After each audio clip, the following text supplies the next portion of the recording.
I'll never forget the conversation I had with my father when I told him I was engaged.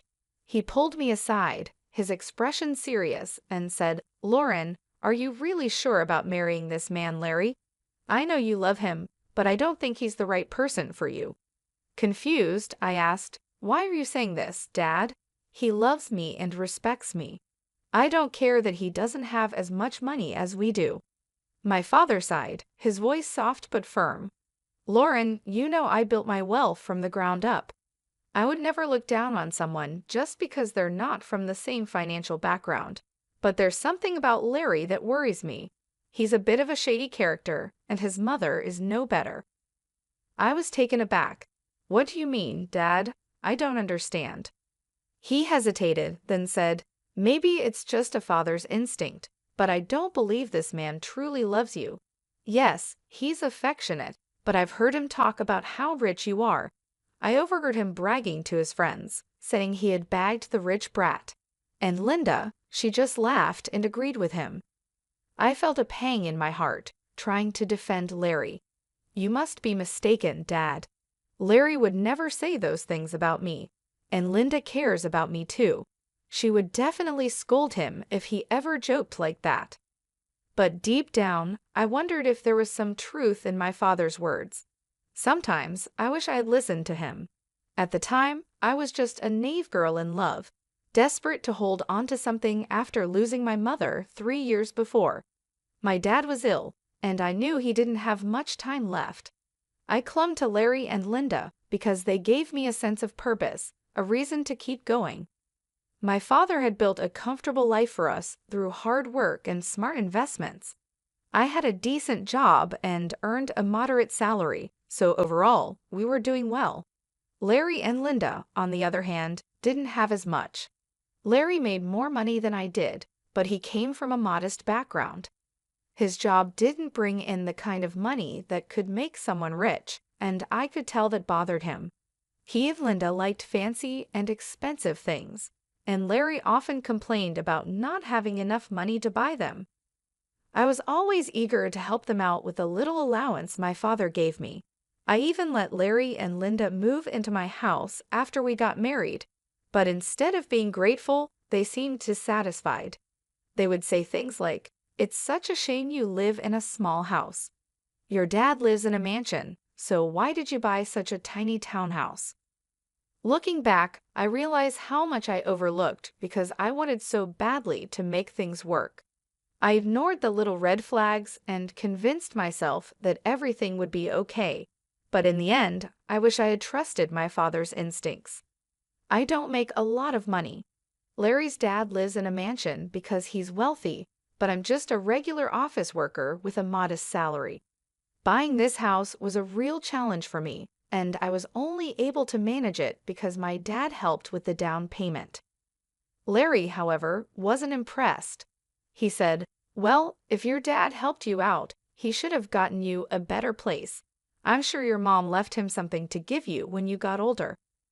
I tried to explain, "I'm not entitled to anything, Linda. Whatever my mom left behind is my dad's now. She passed away suddenly, and there was no will. Honestly, I don't mind if I don't get anything. I'm content with the way things are." Linda scoffed, "That's a ridiculous thing to say, Lauren. I would have loved to inherit a lot of money. You know what? Your dad should trade houses with us. He lives alone, so he doesn't need all that space anyway, right, Larry?" Larry nodded in agreement, adding, "Yeah, Lauren, you should ask him." I felt a surge of protectiveness and responded firmly, "Absolutely not. That house belongs to my dad, and he deserves to live comfortably as long as he's alive." Linda then remarked, "Well, he won't be alive for long now that he's sick. We can wait and compromise for a few years and see what happens. Ultimately, everything will be yours after your dad passes. You'll have plenty of money to buy a big house and more." The way Linda and Larry were already making plans to spend my inheritance was deeply unsettling. It didn't help that they frequently urged me to ask my dad for more money. We weren't struggling financially. Larry and Linda just wanted the luxurious lifestyle they imagined, even though it wasn't within our reach. Honestly, I was growing tired of their behavior. However, the real drama unfolded after my father passed away. His battle with cancer ended sooner than I had expected, leaving me devastated. I was heartbroken, but Larry and Linda offered little support. Instead, they were more concerned about the date of the will reading and showed no interest in helping with the funeral arrangements. To make matters worse, they even refused to attend the funeral, saying that my dad was no one to them. At that moment, I was overwhelmed with grief and anger. My dad's warnings kept echoing in my mind, and I couldn't help but feel suspicious of Larry and Linda. I began to doubt their intentions, wondering if they had ever truly cared about me or if they were only interested in what they could gain. I was starting to worry that Larry and Linda were only interested in my inheritance. When it came time for the reading of the will, they weren't allowed to be present, and they were furious. Larry snapped, "Why on earth aren't we allowed to be there? This is absurd. Brian was my father-in-law." Linda chimed in, equally outraged, "Yes, this is ridiculous. We're family, and we have every right to know what Brian left behind. At the very least, my son should be allowed to be there." I tried to keep calm and explained, "Your son isn't mentioned in the will, Linda, so he doesn't have the right to be there. Why are you two so fixated on the inheritance? You didn't even bother to come to the funeral." It was ironic how suddenly my dad mattered to them when it came to the possibility of getting some money. I was really annoyed with both Linda and Larry, but what made things worse was how relentless they were. As soon as I got back from the will reading, they pounced on me, eager for details. They weren't allowed to see the will themselves, and that only made them more persistent. I was struggling with the grief of losing my father, but instead of offering any words of comfort, they were only interested in one thing. Linda asked bluntly, "So, we've been wondering for a while now. How much inheritance did you get from your parents? You must have received a lot of money. Tell us how much." I looked at them and said, "Unfortunately, my parents didn't leave me any money, so I didn't receive anything." Linda's eyes widened in disbelief. "What? You didn't get any money, but your parents were rich? They should have left you something. I don't believe you didn't get any money. You're lying to us. There's no way your parents didn't leave you a single penny." Larry joined in, pressing me, "No money at all. The will didn't even mention you getting any kind of money. You can't be serious."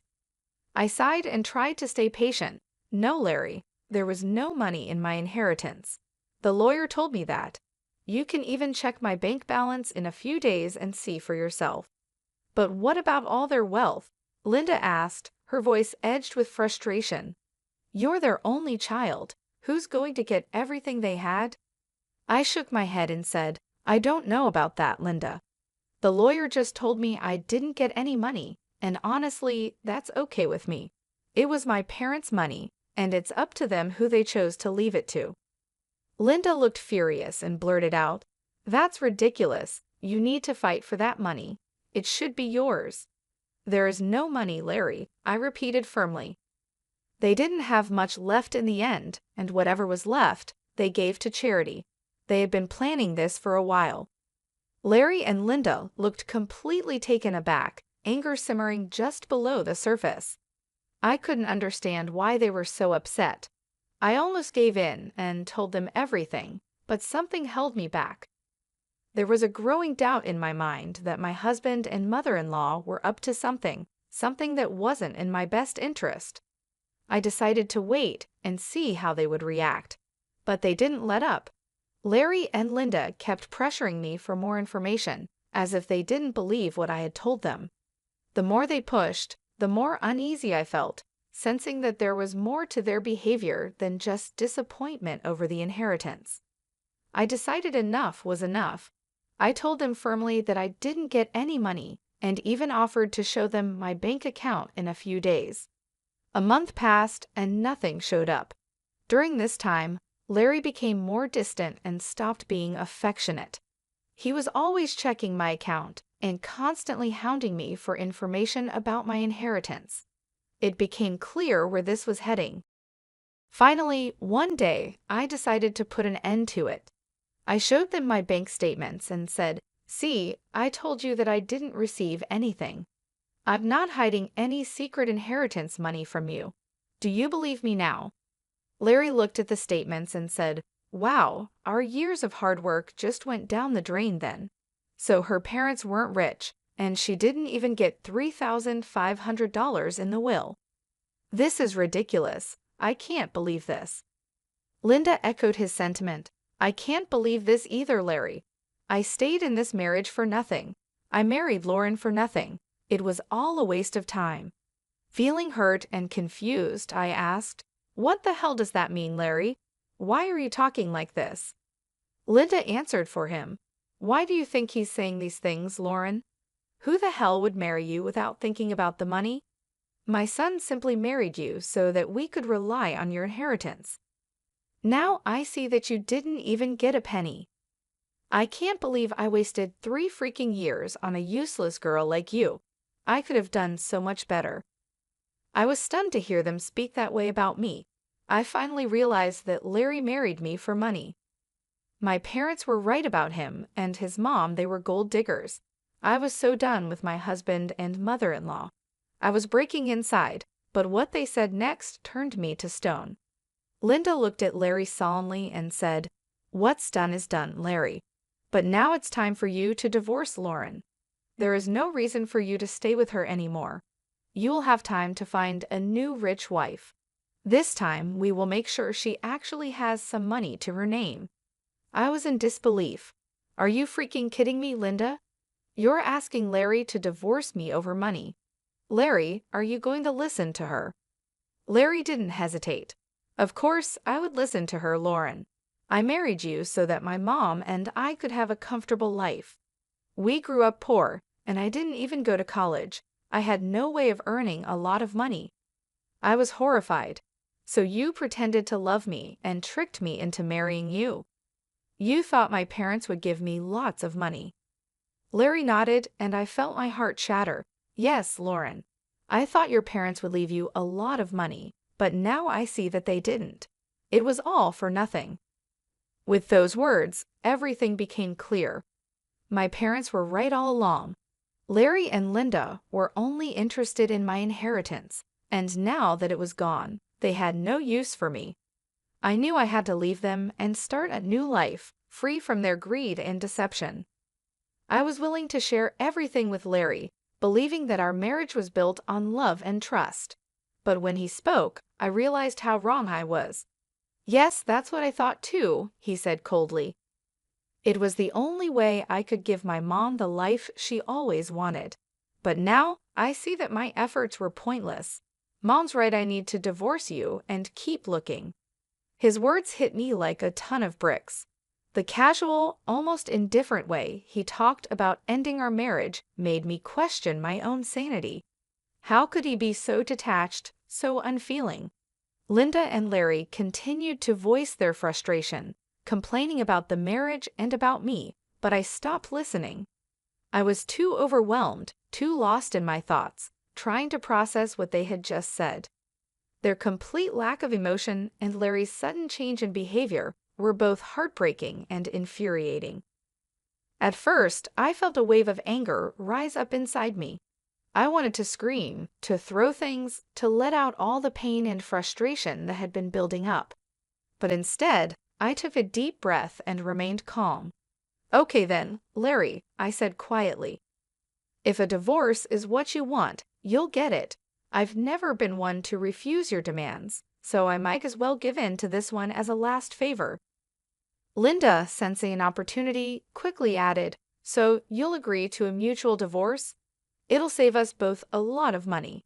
And don't even think about trying to get alimony from my son. We'll fight you every step of the way.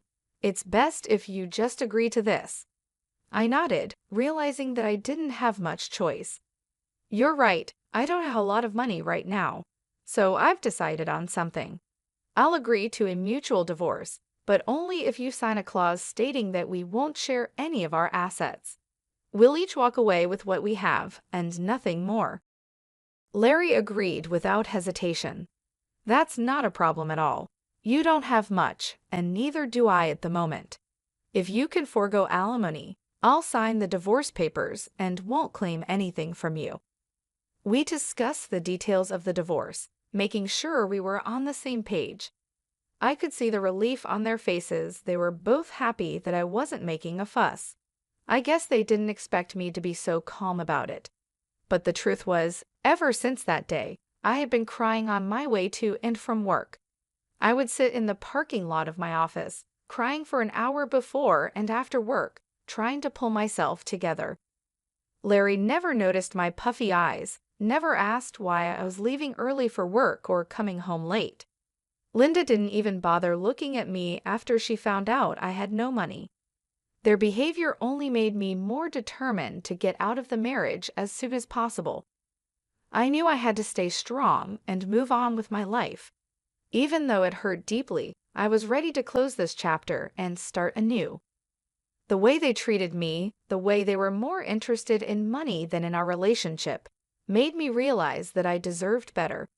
I deserved to be with someone who loved me for who I am, not for what I could offer them financially. In the end, I agreed to the mutual divorce, and I made sure that we each kept our own assets. It was a painful process, but I knew it was the right decision. I had to let go of the life I thought I had and focus on building a new one, free from the greed and deception that had poisoned my marriage. I decided that I needed some space from Larry and Linda, so I had them move out of my house and into a rented place nearby. They settled in quickly, and while we waited for the divorce to be finalized, Larry kept his word and didn't demand a share of my house. I also didn't ask for any alimony. In his eyes, it was a fair deal, but I had no idea how much I had underestimated the situation. The truth of it all came to light on the day our divorce was finalized. I went over to their new place to drop off my wedding and engagement rings. When I handed them over, I said, "Larry, I just wanted to return these to you. This marriage only brought bad times into my life, and I don't want to keep any reminders of it." Larry looked at me surprised. "Are you sure you want to return them? You might need the money someday." Linda, never one to miss a chance to be snide, added, "It's so funny how you're giving them back. You must have laughed at our poverty before, but look where you are now. My son is being generous, giving you the rings back. You might need to sell them when your stupid job doesn't pay enough. We don't want the rings anyway, they're cheap ones." I kept my composure and replied, "What would I need to sell the rings for, Linda? I'm not embarrassed. You don't need to worry about my financial situation." Linda smirked and said, "Oh, we already know. Your parents didn't leave you anything, probably because they lost everything due to bad financial decisions, leaving their daughter with nothing." At that point, I couldn't help but laugh out loud. Linda looked puzzled, and so did Larry.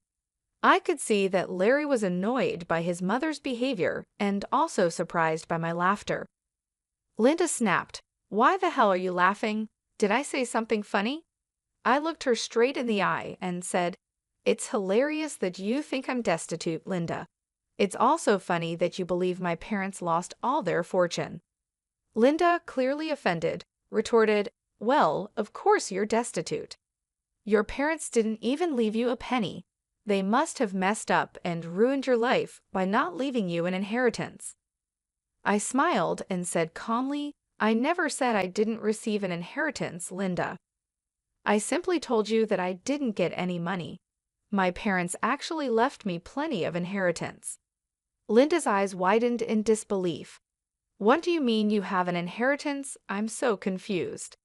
I continued, "My parents could see through you and Larry for what you are, little gold diggers, so they made a secret clause in their will. It stated that I wouldn't receive any monetary inheritance right away. Instead, I was given something much more valuable." Larry, now clearly agitated, asked, "What are you talking about? What did they leave you?" I looked at them both and said, "My parents left me this entire neighborhood as my inheritance." Linda and Larry were stunned. Linda stammered, "What? You own this neighborhood now? How is that possible?" "We would have known about your inheritance if that were true.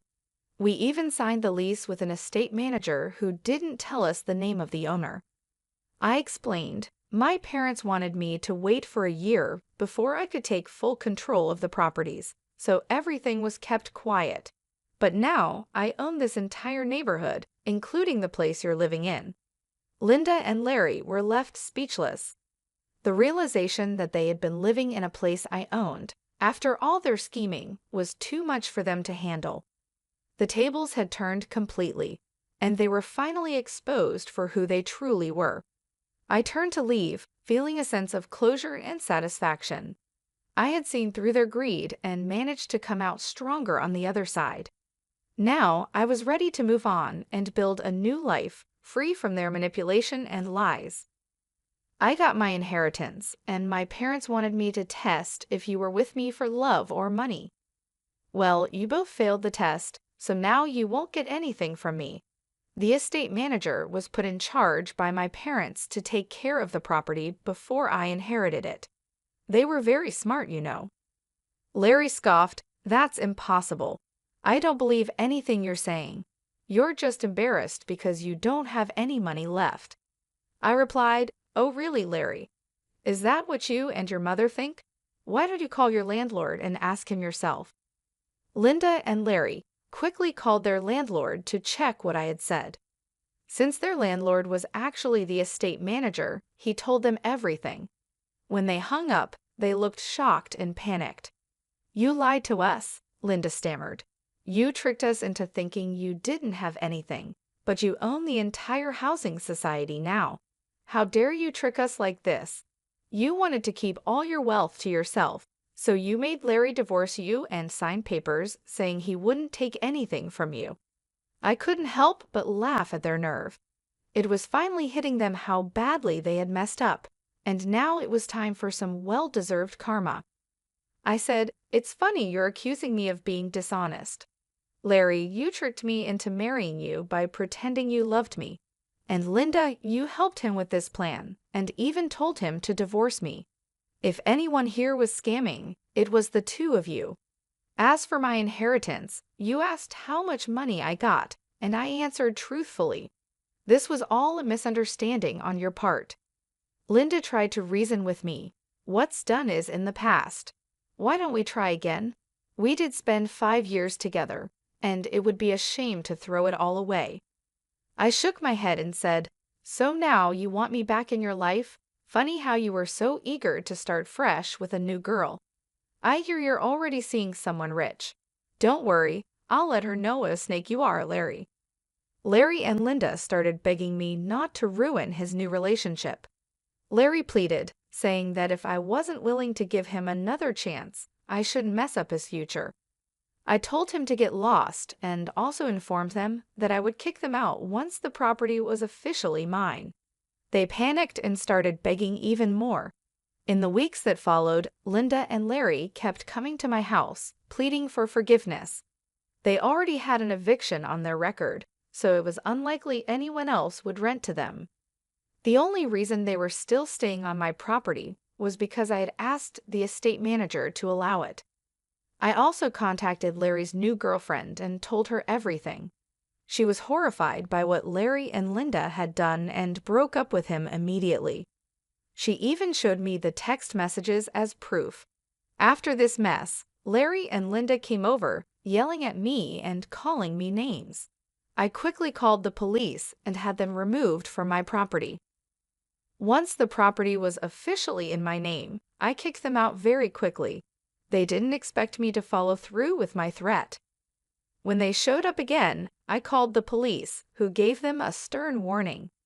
I also filed for a restraining order. It turned out that the whole town knew about what had happened.